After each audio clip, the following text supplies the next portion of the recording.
Hai Gorgeous, welcome to my place. Terima kasih sudah mengklik video ini. Nggak pakai lama, watch.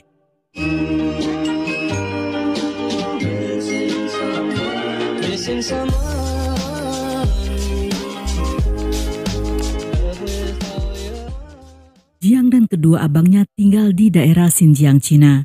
Karena ayahnya menderita penyakit mental dan hidup dengan gaji pegawai serabutan. Sehingga sejak kecil Jiang dibawa ke Beijing untuk diasuh oleh bibinya.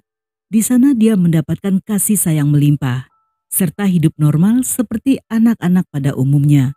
Atas permintaan kedua orang tuanya, setamat SD Jiang kembali tinggal bersama mereka. Namun tinggal bersama keluarganya tidaklah seindah saat masih tinggal bersama sang bibi. Mereka tidak saja miskin, tetapi juga menganaktirikan Jiang dan lebih menyayangi kedua abangnya. Sedangkan kedua abangnya sama sekali tidak peduli dan seolah memperlakukan adiknya seperti orang asing. Semua ini terjadi karena perbedaan cara didik dan gaya hidup Jiang sewaktu diasuh oleh bibinya. Mereka tidak menyukai sang adik yang dianggap hidup lebih baik serta cerdas, dan semua perlakuan mereka membuat Jiang merasa seperti menumpang di rumah orang lain. Sebelum Jiang lahir, orang tuanya sangat menginginkan anak perempuan yang menurut mereka akan mendatangkan keuntungan di masa depan. Dan ketika Jiang lahir, ibunya yang kecewa mulai memperlakukan Jiang seperti anak perempuan. Hal ini membuat Jiang menjadi makin pendiam serta murung, namun dia tidak berani melawan karena takut dipukuli. Bagi para tetangga yang tidak tahu apa yang terjadi, mereka justru menganggap Jiang sebagai anak patuh dan penurut. Orang-orang di lingkungan itu sangat kagum karena Jiang tidak seperti anak mereka yang barbar dan suka keluyuran. Namun dari segalanya, yang membuat Jiang tidak tahan adalah ibunya yang juga menderita gangguan mental. Dia sering menggila tanpa sebab akibat emosi yang tidak bisa terkontrol. Kedua abang Jiang yang sudah terbiasa dipukuli tentu saja sudah kebal dan menganggap hal tersebut makanan sehari-hari. Namun bagi Jiang yang selalu menjadi sasaran empuk, hal tersebut sangat jauh di luar bayangannya. Bagaikan samsak berjalan, Jiang seringkali dipukuli serta diseret sekeliling rumah, yang walaupun disaksikan oleh kedua abangnya, tapi tidak satupun dari mereka yang mau membantunya. Sedangkan ayahnya yang juga pecandu alkohol tidak bisa diharapkan, karena sehari-harinya selain bermabuk-mabukan, pria itu hanya akan melakukan KDRT baik pada istrinya maupun anak-anaknya. Selama tinggal bersama orang tuanya, Jiang selalu merindukan sang bibi. Tetapi karena masih kecil, dia tidak tahu bagaimana caranya untuk kabur agar bisa kembali ke sana. Dan pada akhirnya Jiang kecil harus menyerah pada keadaan. Dan perlahan akibat perlakuan ibunya yang membuat Jiang seperti seorang gadis, bocah itu pun mulai meragukan orientasinya.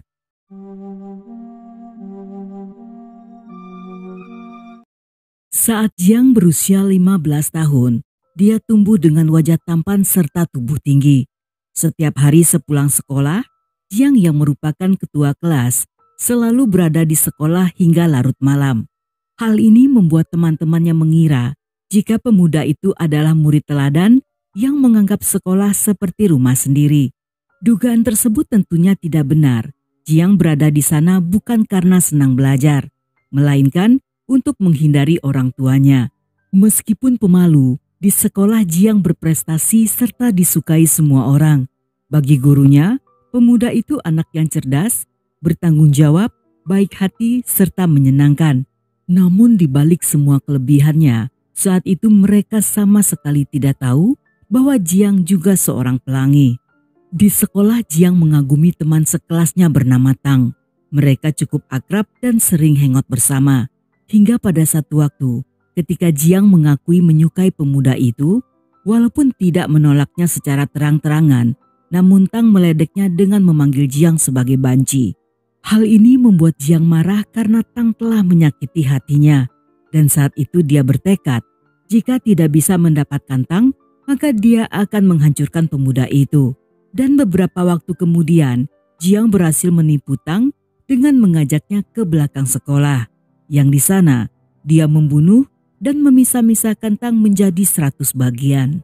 Namun saat jasad Tang ditemukan dan polisi mendatangi sekolah untuk melakukan penyidikan, walaupun Jiang sempat ditanyai, tetapi karena tidak menunjukkan sikap mencurigakan, sehingga polisi tidak pernah menduga jika pelakunya tepat di hadapan mereka. Dan pada akhirnya, hingga bertahun-tahun ke depan, kasus ini pun menjadi kasus dingin.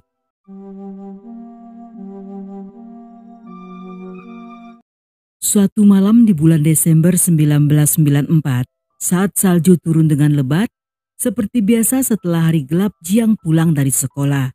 Karena udara sangat dingin, Jiang pun berjalan dengan lesu serta lambat. Di tengah perjalanan, tiba-tiba dia melihat seorang pria bertubuh sangat tinggi yang terlihat sedang mabuk. Karena takut akan dipukuli, Jiang yang kebingungan hanya bisa berdiri mematung di tengah jalan. Melihat Jiang yang berdiri seperti orang linglung, pria itu pun mendekati sambil menepuk pundaknya. Yang hal ini membuat Jiang kaget dan terjatuh ke tanah. Melihat hal tersebut, dengan ramah pria itu sebut saja bernama Jono, meminta maaf sambil mengulurkan tangan dan membantu Jiang untuk berdiri. Sebagai permintaan maaf, Jono pun mengajak Jiang untuk makan malam di warung dekat sana. Walaupun sempat menolak, namun mengingat jika pulang cepat akan bertemu orang tuanya yang barbar, Jiang pun menerima ajakan itu. Jono pun memesan banyak hidangan, lengkap dengan minuman keras dan mengajak Jiang minum bersama. Walaupun berkali-kali menolak, pada akhirnya Jiang menyerah dan minum hingga beberapa gelas. Selama berada di sana, keduanya menjadi sangat mabuk dan dengan cepat menjadi akrab serta saling bertukar cerita. Dalam perjalanan pulang, Jono yang mabuk berat merangkul bahkan mencium wajah Jiang berulang kali. Karena saat itu Jiang mengira Jono terlalu mabuk sehingga dia membiarkan hal tersebut. Saat melewati jalanan yang sepi, tiba-tiba Jono menarik Jiang ke semak-semak yang di sana dia memperkaos pemuda itu. Walaupun Jiang sempat berteriak minta tolong, tetapi karena daerah yang sepi dan tidak ada yang lewat, sehingga tidak satu pun yang mendengarnya. Kejadian itu sangat membekas dan meninggalkan trauma yang mendalam bagi Jiang. Jiang yang tidak terima selama sebulan ke depan pada jam yang sama, menunggu Jono di jalanan tersebut sambil membawa sebuah sajam daging. Namun sayangnya, Jono tidak pernah muncul lagi.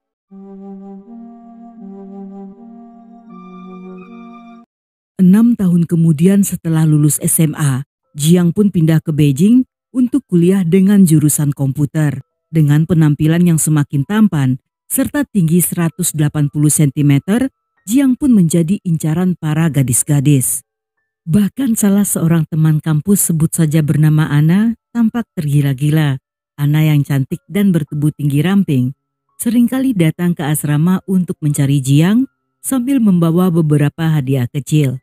Hal ini berlangsung selama 2 bulan, tetapi Jiang tampaknya tidak tertarik untuk pacaran. Teman sekamar Jiang yang penasaran sempat bertanya, mengapa Jiang menolak gadis cantik Ana. Ketika Jiang mengaku tidak tertarik pada Ana, dia pun tertawa dan sambil bercanda kembali bertanya, apakah Jiang seorang pelangi karena menolak seorang gadis yang merupakan idola kampus. Namun Jiang tidak menjawab dan pada akhirnya berita itu mulai tersebar di kelas. Dan lagi-lagi ketika teman sekelasnya bertanya, Jiang hanya diam tanpa mau repot-repot membela diri. Pada semester pertama, semua biaya kuliah ditanggung penuh oleh keluarganya. Namun ketika memasuki semester kedua, uang yang dikirim justru semakin berkurang. Walaupun Jiang bisa saja meminta uang pada bibinya, tetapi karena tidak ingin merepotkan, dia pun memilih untuk bekerja paruh waktu. Jiang mendapat pekerjaan 2 shift di pagi dan malam hari di KFC. Mendengar hal ini, teman-temannya menasihati agar Jiang jangan terlalu keras bekerja yang nantinya akan membuat kuliahnya terganggu. Lagi pula menurut mereka, untuk apa Jiang bekerja? Karena pemuda itu tidak tampak seperti anak yang berasal dari keluarga miskin. Dan semua nasihat teman-temannya terbukti benar. Karena kelelahan mengambil 2 shift, perlahan Jiang mulai jarang masuk kuliah serta suka minum. Bahkan pada satu waktu, salah seorang teman membawanya pulang ke asrama setelah menemukan Jiang tertidur di pinggir jalan saat menuju pulang ke asrama kampus. Di luar kebiasaan buruknya, tidak sekalipun pemuda itu pernah bermasalah dengan orang lain. Karena Jiang dikenal sebagai pemuda sopan dan tidak suka bertengkar, Jiang sendiri tidak memiliki banyak hobi. Dia lebih suka mendengar radio berbahasa Inggris atau bermain internet.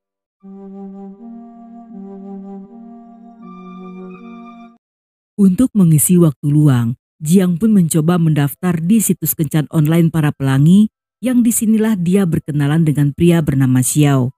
Xiao berasal dari keluarga berkecukupan. Ayahnya seorang manajer dari perusahaan besar dan ibunya pejabat pemerintahan. Setamat kuliah dia bekerja di perusahaan asing dengan jabatan senior dan sejak saat itu Xiao tinggal di rumah sendiri yang berada di daerah Haidian. Mereka pun berjanji bertemu di sebuah bar yang berada di distrik Chaoyang untuk hangout sambil minum-minum. Saat itu, Jiang bercerita banyak tentang kehidupannya dan Xiao yang simpati bersedia membantu untuk merawat Jiang sebagai kekasihnya. Jiang pada awalnya sempat menolak, tetapi karena tidak punya pilihan lain, pada akhirnya dia pun setuju dengan permintaan tersebut. Saat mereka kembali ke rumah Xiao pada jam 3 pagi, Jiang yang tahu akan diajak happy ending mulai merasa resah akibat teringat akan trauma lama. Namun Xiao yang mengerti tidak memaksanya dan hanya mengajak ngobrol hingga pagi. Pada awalnya Jiang berpikir bahwa hubungan di antara mereka hanyalah sekedar bisnis tanpa adanya cinta. Namun karena sikap Xiao yang pengertian, Jiang pun mulai menyukai pria itu. Sejak hari itu mereka tidak terpisahkan lagi. Xiao membiayai semua kebutuhan Jiang, termasuk juga uang kuliahnya. Dan sebagai gantinya, Jiang akan merawat serta membersihkan rumah. Namun sayangnya setelah mendapatkan ayah gula, kehidupan Jiang justru semakin memburuk. Dia gagal kuliah hingga akhirnya menyerah begitu saja dan pindah ke rumah Xiao untuk hidup bersama sebagai pasangan suami-suami, di mana Jianglah yang akan menjadi istrinya. Xiao yang khawatir Jiang kesepian saat di rumah sendirian, membelikan kekasihnya seekor anak anjing. Namun Jiang yang merasa hal tersebut tidak cukup. Dia pun meminta pada Xiao agar dibukakan usaha kecil-kecilan. Dan Xiao yang setuju menyewa sebuah toko di pusat perbelanjaan, tempat di mana Jiang akan menjual pakaian. Tetapi seperti kisah cinta pada umumnya, segala sesuatu yang manis satu waktu akan menjadi hambar. Begitupun dengan Xiao yang mulai bosan pada kekasihnya, sehingga pria itu mencari pria-pria lainnya. Dia juga mengenalkan Jiang pada beberapa pasangan suami-suami dengan tujuan untuk berganti pasangan. Walaupun hal ini membuat Jiang merasa terluka, tetapi karena hidupnya bergantung pada pria itu, saat itu dia hanya bisa menahan semua penghinaan.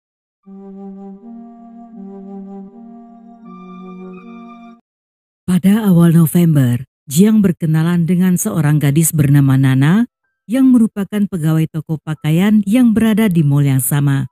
Keakraban mereka berawal ketika Nana menemaninya ke pasar grosir untuk mengisi barang-barang di toko. Seiring berjalannya waktu, mereka mulai sering hangout berdua. Dan ketika Jiang mengetahui Nana menyukainya, seketika perasaan pemuda itu mulai kacau. Dia juga menyukai Nana, namun juga menyadari jika dirinya telah menjadi simpanan seorang pria. Dalam suasana hati yang galau, Jiang pun mengaku pada Nana bahwa dia adalah seorang pelangi. Jiang yang awalnya menduga jika Nana akan menjauh, justru kaget ketika gadis itu bersikap biasa saja. Dan karena hal ini, Jiang pun mulai membuka hati serta berusaha untuk mengenalnya lebih jauh. Pada satu waktu ketika di Beijing sedang turun hujan salju yang lebat dan Xiao sedang berada di luar kota, Jiang pun mengajak Nana ke rumahnya. Karena suasana yang dingin serta menggoda, di malam itu untuk pertama kalinya, Jiang melakukan happy ending dengan seorang wanita dan berhasil menjadi laki-laki seutuhnya. Sejak malam itu, Nana berpikir bahwa dia bisa merubah Jiang kembali normal. Namun keesokan harinya, pria itu justru mulai menghindar dan semakin menjauh dengan memindahkan tokonya ke tempat lain serta meminta Nana untuk tidak mencarinya lagi. Setelah berpisah dari Nana, Jiang melampiaskan galaunya dengan bermabuk-mabukan. Terkadang Xiao ikut menghiburnya dan berjanji akan mengenalkannya pada teman-teman pelanginya. Hal itu justru membuat Jiang semakin kesal, namun dia tidak bisa berkata apa-apa.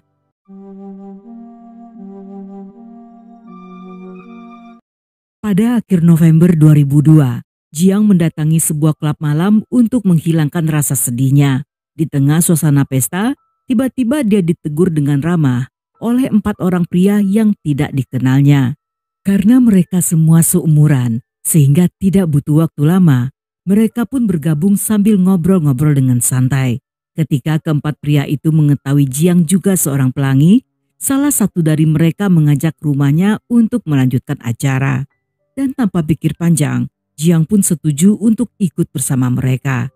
Sesampainya di sana, mereka melanjutkan minum sambil ngobrol tentang hal-hal berbau vulgar.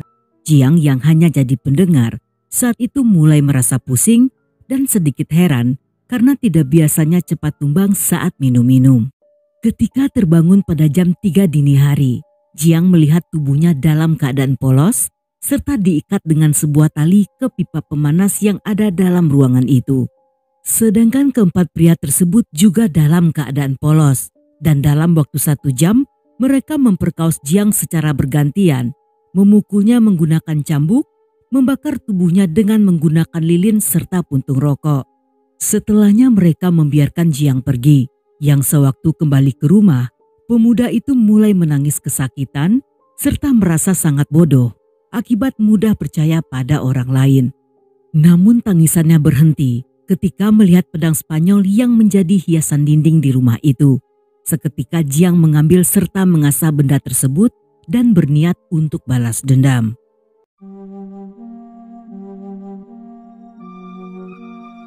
Selama beberapa waktu, Jiang kembali mendatangi klub tersebut untuk mencari keempat pria itu.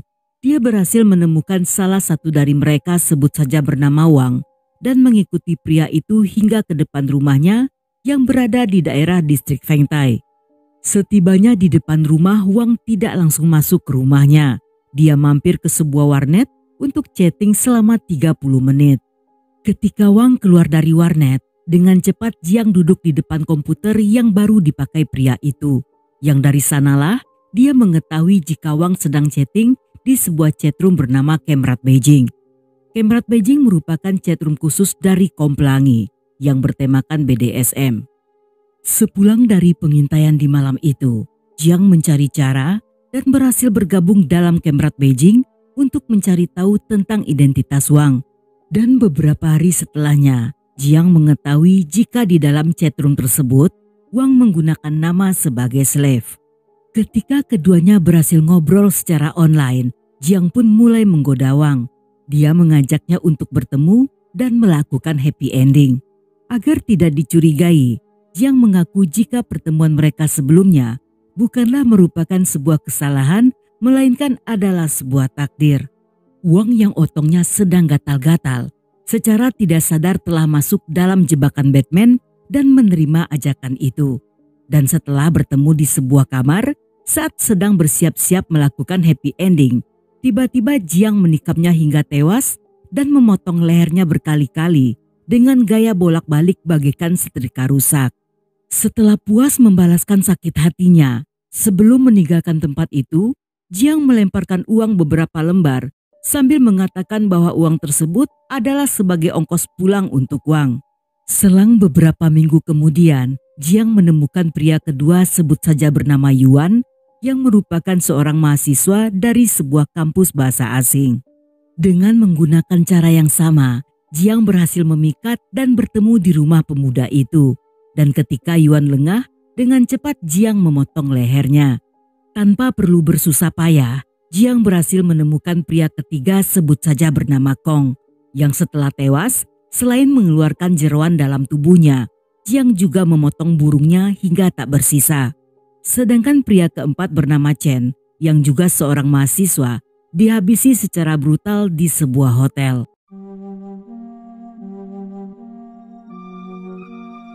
Ketika orang tua Yuan menemukan jasad sang putra, mereka segera melaporkan hal ini pada polisi. Dan hanya selang beberapa hari kemudian, polisi kembali mendapat 3 laporan tentang pembunuhan 3 pria lainnya. Kasus ini menarik perhatian polisi karena sepertinya keempat korban dibunuh dengan cara yang sama dan hanya korban ketiga yang diberi sunat gratis hingga ke akar-akarnya. Pada awalnya polisi menduga jika mereka menjadi korban serial killer. Namun setelah melakukan penyidikan, polisi mengetahui jika keempat korban merupakan kaum pelangi. Mereka saling mengenal dan pernah terlihat bersama satu orang pria yang sama sebelum kematiannya. Selama penyidikan berjalan, polisi berhasil menemukan identitas Jiang. Dan pada 4 April 2003, mereka menangkap pemuda itu saat sedang jalan-jalan dengan anjingnya. Dalam interogasi, Jiang sama sekali tidak melawan atau juga membantah. Bahkan dengan tenang dia mengakui segalanya serta memberitahu tentang kasus pembunuhan Tang yang terjadi saat Jiang masih remaja. Menurut seorang psikiater, Jiang didiagnosa memiliki cacat karakter akibat perlakuan keluarganya yang di masa lalu menganggapnya seperti anak perempuan. Jiang yang membenci hal tersebut mulai merasa jijik pada wanita. Sedangkan pengalamannya saat pertama kali diperkaos membuatnya membenci sekaligus menyukai pria. Jiang sendiri sedang berusaha untuk kembali ke kodratnya. Hanya saja karena telah memilih hidup bergantung pada pria lain, sehingga tidak semudah itu untuk meninggalkan dunianya di mana dia berperan sebagai seorang wanita. Rasa sakit dan trauma yang dialami menjadi pemicu atas semua tindakannya, yang pada akhirnya Jiang memilih untuk membunuh para pria yang memaksanya menjadi seorang wanita. Dalam persidangan akhir di bulan April 2004, Jiang pun divonis dengan hukuman mati. Dia pun mengajukan banding yang ditolak oleh pengadilan dan dieksekusi 4 bulan setelahnya. Dan sampai di sini dulu cerita kita kali ini. Semoga kalian suka dengan ceritanya.